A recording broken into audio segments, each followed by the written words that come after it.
कोल्हापूरच्या राजघराण्याचे वंशज संभाजीराजे छत्रपती यांनी मुख्यमंत्री देवेंद्र फडणवीस यांच्याकडे रायगड किल्ल्यावरील छत्रपती शिवाजी महाराजांच्या स्मारकाजवळ बांधलेलं श्वानाचं स्मारक हटवण्याची मागणी केली आहे। यानंतर राज्यात राजकीय चर्चा सध्या होत आहेत। दरम्यान संभाजी भिडे यांनी संभाजीराजे यांच्या मागणीला विरोध केलेला आहे।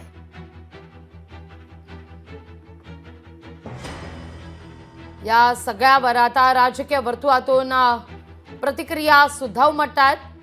कोल्हापूरच्या राजघराण्याचे वंशज संभाजीराजे छत्रपती यांनी मुख्यमंत्री देवेंद्र फडणवीस यांच्याकडे रायगड किल्ल्यावरील छत्रपती शिवाजी महाराजांच्या स्मारकाजवळ बांधलेलं श्वानाचं स्मारक हटवण्याची मागणी केली आहे। सगळ्या इतिहासकारांना सरकारने बोलवावं, मलाही बोलवावं आणि जे विरोध करतात त्यांनाही बोलवावं। समोरासमोर आपण बोलू की कुठं एव्हिडन्स आहेत मला सांगा। कोणाला आवडेल का की त्या वाघ्या कुत्र्याची स्मारकाची उंची सुद्धा शिवाजी महाराजांच्या स्मारकापेक्षा उंच आहे?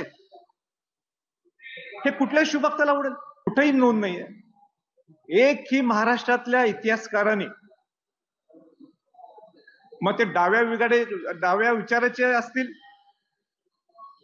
उजव्या विचाराचे असतील किंवा सेंटर विचाराचे इतिहासकार असतील, एकही इतिहासकारांनी सांगितलं नाही की आपल्याकडे वाघ्या कुत्र्याचे एव्हिडन्स आहेत। वाघ्या कुत्र्याच्या नावावरती संभाजीराजे भोसले जे बोलतायत ते चूक आहे,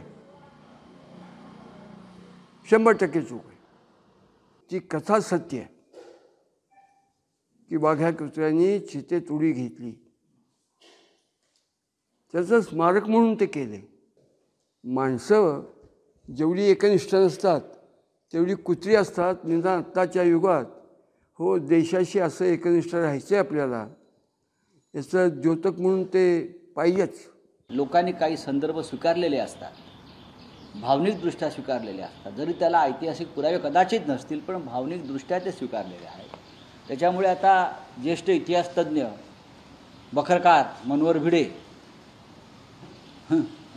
हो त्यांना फार मोठे इतिहासकार आहेत, कारण ते आणि आमचे माननीय छत्रपती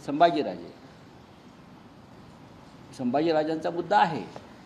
पण महाराष्ट्रामध्ये पुन्हा एकदा काहीतरी वाद होतील अशा प्रकारची भूमिका कोणत्याही शहाण्या नेत्यानं घेऊ नये या मताचे आम्ही आहोत। लोकशाही मराठी ऐका, पहा, जागरूक रहा।